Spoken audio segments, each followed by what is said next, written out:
Friday after Ash Wednesday. A reading from the book of the prophet Isaiah. Thus says the Lord God, cry out full-throated and unsparingly. Lift up your voice like a trumpet blast. Tell my people their wickedness and the house of Jacob their sins. They seek me day after day and desire to know my ways, like a nation that has done what is just and not abandoned the law of their God. They ask me to declare what is due them, pleased to gain access to God. Why do we fast and you do not see it, afflict ourselves and you take no note of it? Lo, on your fast day, you carry out your own pursuits and drive all your laborers. Yes, your fast ends in quarreling and fighting, striking with wicked claw. Would that today you might fast so as to make your voice heard on high. Is this the manner of fasting I wish, of keeping a day of penance, that a man bow his head like a reed, and lie in sackcloth and ashes? Do you call this a fast, a day acceptable to the Lord?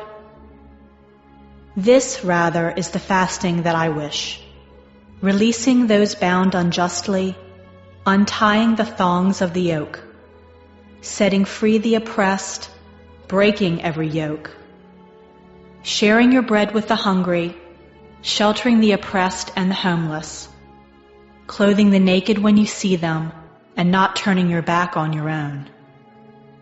Then your light shall break forth like the dawn, and your wound shall quickly be healed. Your vindication shall go before you, and the glory of the Lord shall be your rear guard. Then you shall call, and the Lord will answer. You shall cry for help, and he will say, Here I am. The word of the Lord. Responsorial Psalm. The response is, a heart contrite and humbled, O God, you will not spurn. Have mercy on me, O God, in your goodness. In the greatness of your compassion, wipe out my offense. Thoroughly wash me from my guilt, and of my sin cleanse me. A heart contrite and humbled, O God, you will not spurn. For I acknowledge my offense, and my sin is before me always. Against you only have I sinned, and done what is evil in your sight. A heart contrite and humbled, O God, you will not spurn. For you are not pleased with sacrifices. Should I offer a burnt offering, you would not accept it. My sacrifice, O God, is a contrite spirit. A heart contrite and humbled, O God, you will not spurn. A heart contrite and humbled, O God, you will not spurn. A reading from the Holy Gospel according to Matthew. The disciples of John approached Jesus and said, Why do we and the Pharisees fast much, but your disciples do not fast? Jesus answered them, Can the wedding guests mourn as long as the bridegroom is with them? The days will come when the bridegroom is taken away from them, and then they will fast. The Gospel of the Lord.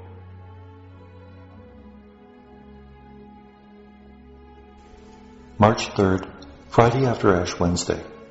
The first reading comes from Isaiah 58, 1-9a. Isaiah 58 is part of the book of the prophet Isaiah that was written after the exile, after 539 BC, when the Israelites have returned from exile in Babylon. They expected to come back to the promised land.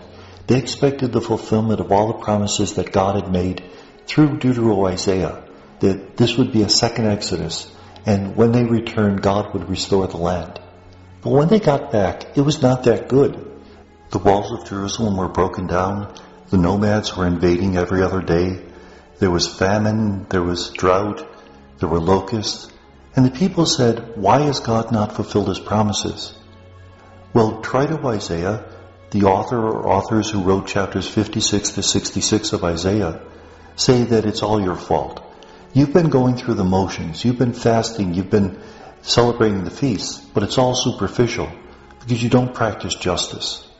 What does God really want as a fast? Treat the poor people with kindness. Give the hungry bread to eat. Clothe the naked. That will be your conversion. So this reading reminds us that Lent is a time not only to do penitential actions, but also to do charitable actions, in which we use this time as an opportunity to serve others. The Gospel is from Matthew 9:14-15. And this passage gives us one more reason why we fast.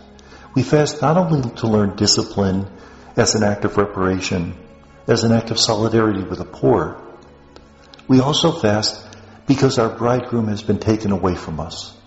One of the common responses to death is some form of fasting.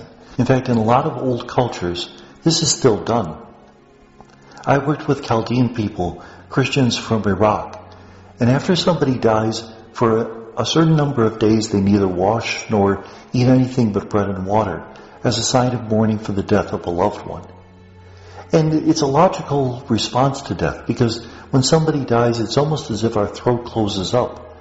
A very kind thing to bring to a family that has lost a loved one is a Jell-O casserole, because Jell-O might be the only thing they can get down their throats. Well, during Lent, we fast ritually because Jesus, our loved one, the one who died out of love for us, has died. He has suffered and died, and therefore as an act of ritual mourning, we simplify what we're eating. Now remember, technically fasting, we only have to fast on Ash Wednesday and Good Friday. And the fast is really not even that great. It's one full meal and the other 2 meals don't add up to a meal. It's not like the Jewish people who fast eating nothing for 24 hours on Yom Kippur, or the Muslims who fast from sunrise to sunset for an entire lunar month during Ramadan. Our fasting is only those 2 days. On Fridays during Lent, we abstain. We don't eat meat. Now that doesn't mean that the meatless meal should be extravagant. It shouldn't be lobster tails every Friday. It should be rather something simple. Because on Fridays, and in the Orthodox tradition, even on Wednesdays, because Wednesday is the day they believe Jesus was betrayed by Judas, there should be simple meals as a sign of our conversion to the Lord, as a sign that we don't have to make everything fancy, but rather, remembering the price that Jesus paid, we're ready to pay a price also. And may God bless us.